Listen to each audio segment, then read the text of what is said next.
부친과 모친께서는 모두 일제강점기인 1916년과 1919년에 태어났었던 것으로 확인되고 있습니다. 맞으시죠? 누가요? 누구? 장관님의 그 부친과 선친이 네. 저희 부모님은 일제시대 때 태어났습니다. 일제강점기 때 태어나셨죠? 그렇습니다. 자, 그러면은 두 분의 국적 어떻게 되시죠? 장관님의 부친과 모친 국적 어떻게 되시죠? 일제시대 때는 일본, 우리나라가 없으니까요.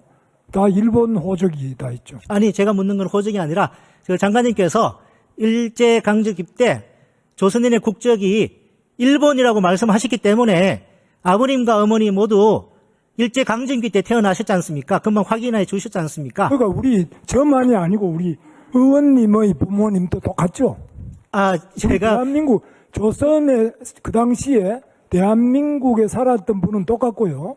그 다음에 만주에 가 있었던 분들은 이 국적 문제를 가지고 중국과 일본 사이에 여러 가지衝突이 있었어요. 장관님, 제가 여쭙는 거는요. 장관님께서는 일제시대 조선인의 국적은 일본이다라고 말씀하시지 않습니까? 아니, 일본을, 이 변호사님 하셨기 때문에 너무 잘 아시지 않습니까? 아니, 제가 묻는 말에 좀 답변만 좀 해주십시오. 그러니까.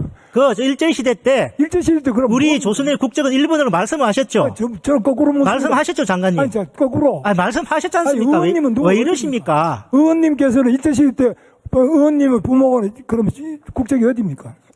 조선입니다. 대한민국이고요. 조선이 나라입니까? 그때는 식민지가 돼버린. 제가 잠시 후에 장관님의 그 말씀이 틀렸다는 것을 확인시켜 드리겠습니다. 제가 묻는 거는 그런 논쟁을 정 장관님께서 아버님, 어머님은 일제강점기 때 태어나신 거는 맞으시고 그러면은 장관님께서 청문회 때 일제시대 때 우리 조선의 국적은 일본이라고 말씀하셨기 때문에 그 논리라면은 장관님의 김문수 장관님의 부친과 모친은 일본 국적이었던 것입니다. 그렇지 않습니까, 장관님?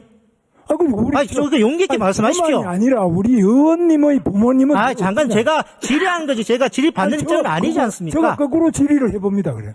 왜 상식적인 걸 가지고. 장관님, 왜 그렇게 자신이 없으십니까? 왜 자꾸 하세요? 논리적으로. 논리적으로 본인의 부모를 먼저 생각해보면 되지. 저는 우리 아버지, 어머니 일제시 태어나셨습니다. 하지만 일본 국적이라고 저는 한 번도 생각해 본 적이 없습니다. 무슨 국적입니까? 조선이고 대한민국 임시정부 그리고 대한제국과 대한민국으로 이어지는 독립운동을 왜 합니까, 그러면? 그거는 장관님 말씀이 틀렸다는 것을 제가 잠시 후에 객관적인 자료로 제가 일단 근데 장관님이 왜 일관성이 없으십니까? 예? 일관성이 왜 없으세요?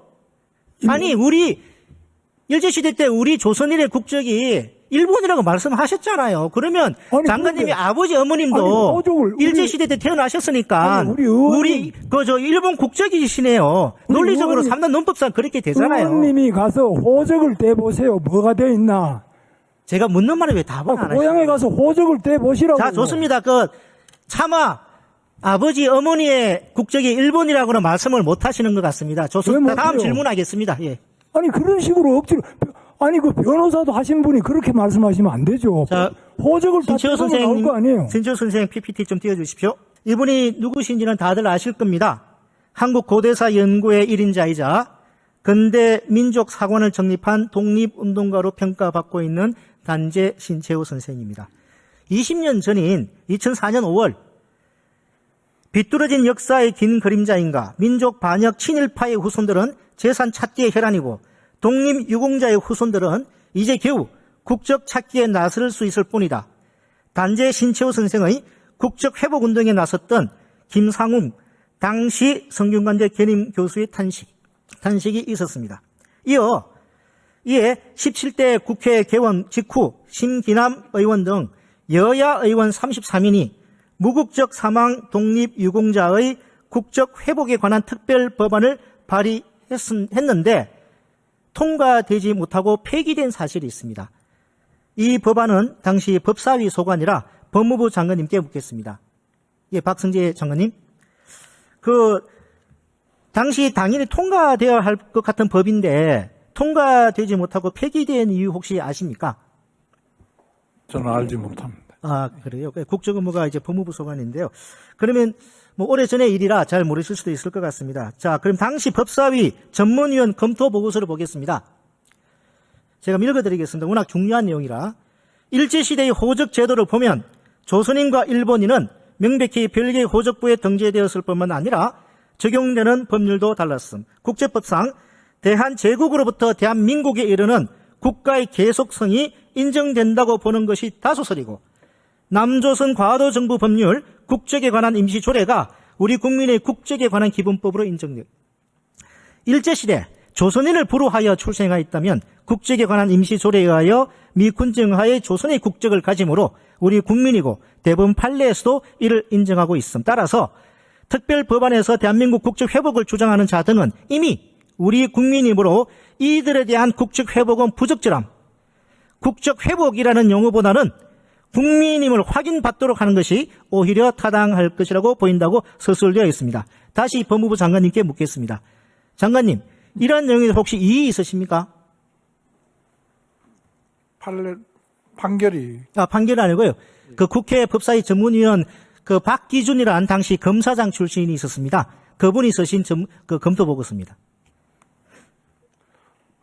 48년도 판결 중에 뭐 저런 내용 비슷한 게 있는 거 아닌가 싶어요. 그거는 좀 이따 말씀드리겠습니다. 예, 일단 요 내용을 잘 모르시니까 알겠습니다. 자, 다음으로 대한민국 대법원 판례 하나 소개하겠습니다. 대법원 1996년 11월 11일 선고 96-1221 판결에 의하면은 일제 강점기인 1937년 강원도에서 출생한 원고에 대하여 역시 남조선 과도정부 법률 제11호 국적에 관한 임시조례에 따라 출생과 동시에 조선 국적을 취득하였다가 재헌점 헌법의 공포와 동시에 대한민국 국적을 취득하였다 할 것이라고 설치한 바 있습니다. 천대엽 처장님, 이 대법원 판결 혹시 알고 계십니까? 없습니다. 그런가요? 이 대법원 판결 그 후 변경되지 않았는데 나중에 한번 확인해서 좀 말씀해 주시기 바랍니다. 그 후 2009년에 결국에는 독립유공자 예우에 관한 법률 개정을 통해서 국적 취득 회복이 아니라 가족관계 등록부에 취득하는 방식으로 신채의 선생의 호적 등재는 이루어졌습니다. 저 다시 고용부 장관님께 묻겠습니다. 네. 그 인사청문회에서 상식적인 이야기를 해야지 말이 안 되는 이야기를 하시면 안 되죠. 일제시대 때 무슨 한국 국적이 있었습니까? 나라가 망했는데 무슨 국적이 있어요라고 이제 발언을 하셨는데요. 이자 일제가 무력을 이용하여 강제적으로 침탈한 시기였고 상식 운운하시는데 강도가 총칼로 협박해서 집문수에 날인받아 가면 그 행위가 유효한 것입니까? 그런 식으로 하시면 안 되고요. 이 국가 관계를 그렇게 보시면 안 되죠. 아니, 일본. 됐습니다. 알겠습니다. 예, 답변을 안 하시네요. 의원님, 제가 질문 하나 할게요. 자, 그러면 시간 관계상, 아까도 제대로 답변 안 시간이 하시길래요. 많은데 뭘 그러십니까? 자, 그러면 제가 국적법에 대해서 오늘 좀 더 상세하게 말씀을 드려보겠습니다. 시간 없다고 일방적으로 하시면 일제가 일본 제국주의, 일제가 우리 선조에게 일본 국적을 실제로 부여했는지, 그래서 일본 국민으로 실질적으로 처우했는지 한번 살펴보겠습니다. 자, 장관님, 일제가 우리 선조에게 일본 국적을 부여하였다면 일본 헌법과 일본 국적법도 우리 선조들에게 적용되었을 것 같은데 이에 대해서 알고 계십니까? 알고 있습니다. 예. 어떻게 적용됐습니까? 안 됐습니까? 일본 헌법과 일본 국적법이 우리 조선인에게 적용됐습니까? 의원님 아시다시피 일본에는 일본 법에 의해서 적용되지만은 조선은 조선 총독부령에 의해서. 제가 묻는 질문. 일본 국적법, 일본 헌법이 조선인에게 적용됐습니까? 국적이라고 하면 제가 묻는 말이면 좀 대답해 주십시오. 그리고 일방적으로 하지 마세요. 그러려면 묻지를 마세요. 자, 어떻게 일방적으로. 시간관계상 일본은 조선의 일본 헌법과 국적법을 적용하지 않았습니다. 아니, 아무리 그렇지만. 1889년 일본 메이지 헌법 제18조는 일본 시민은 하지 마시라고요. 법률이 정하는 바에 따른다. 그 정하고 1898년 일본 국적법을 만들었습니다. 그리고 일본 국적이 표상되는 일본 호적에 등재되어야 일본 국적자로 인정되어 일본 국민으로서의 권리와 의무를 행사할 수 있었습니다. 일본이 홋카이도와 류큐를 19세기 말에 일본 영토에 편입해서 이 두 군데에는 모두 일본 호적에 일본 국적법을 시행하고 일본 호적에 등재를 했습니다. 그런데 조선에는 일본 국적법 시행하지도 않았고 일본 호적법도 적용하지 않았습니다. 장관님, 우리 선조 조상이 장관님 말씀처럼 조선인 일본 국적 보유자로 이게 일본이 처우했다면 그 참정권 행사 가능했겠네요? 참정권은 주지 않았어요. 오케이, 알겠습니다. 그러니까 자, 그러면 총독- 국무단임은 어떻습니까? 가만있어, 의원님, 제가 한 말, 장관님, 시간 한 제가 말씀만 드릴게요. 5분밖에 안 남았는데, 의원님께서 지금 이런 식으로 이 굉장히 역사적이고 복잡한 문제, 이것을 일방적으로 그렇게 주장하시면서 일방적인 것이 아니라 제가 아니, 객관적 팩트 가지고 지금 이렇게 제가 이렇게 답을 드리지 몰아붙이고 않습니까? 딱지 붙이고 이렇게 하시면 안 된다고요.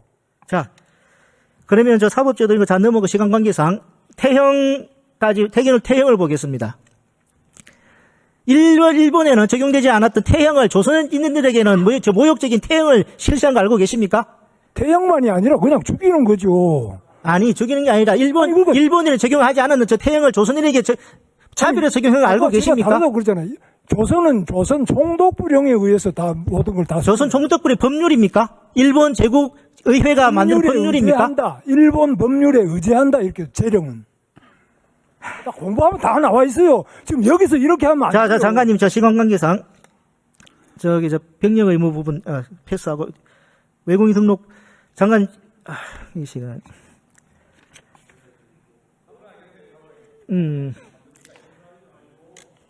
네네. 자, 장관님 말씀을 하셨는데, 일제 강점기 때 일본은 조선인에게 일제 제국의회에서 제정한 법 체계가 아닌 조선 총독부가 제정한 조선 민사령, 조선 형사령 같은 별도의 법 체계를 적용을 했습니다. 그래서 식민 통치를 위한 대외적인 필요에 의해 조선인을 인민신민으로 묶는 동시에 다양한 제도를 통해 일본 본토 일본인과 차별했습니다. 정인섭 서울대 국제법 명예교수의 말에 의하면은 일본이 조선인에 대하여 일본 국적법을 적용하지 않은 이유는 조선인이 다른 국적을 취득함으로써 일본 관할에서 벗어나는 것을 막기 위해서였다. 일본 국적법 제20조는 자기 희망에 의해 외국 국적을 취득한 자는 국적을 상실한다 라고 규정되어 있었기 때문에 일본 국적법이 조선인에게도 적용된다면 일제는 외국 국적을 취득한 조선인 독립운동가들에 대한 관할권 행사가 어렵게 될 형편이기 때문이라고 말한 바 있습니다. 일본 국적법이 조선인에게 적용되지 않았다는 사실, 장관님, 다시 한번 제가 묻습니다. 알고 계셨습니까? 일본 국적자로 그때 간주된 자들은 일본에 있는 자들과 조선인과 대만인 이렇게는 다 적용이 되었습니다. 일본 국민이라면 일본 국적법이 적용되는 것이 당연한 거 아니겠습니까? 그럼 당연한데 왜 자꾸 아니라 그러세요? 아니 근데 조선인에게는 일본 국적법이 적용 안 됐다니까요, 장관님. 되었다니까 그러네요.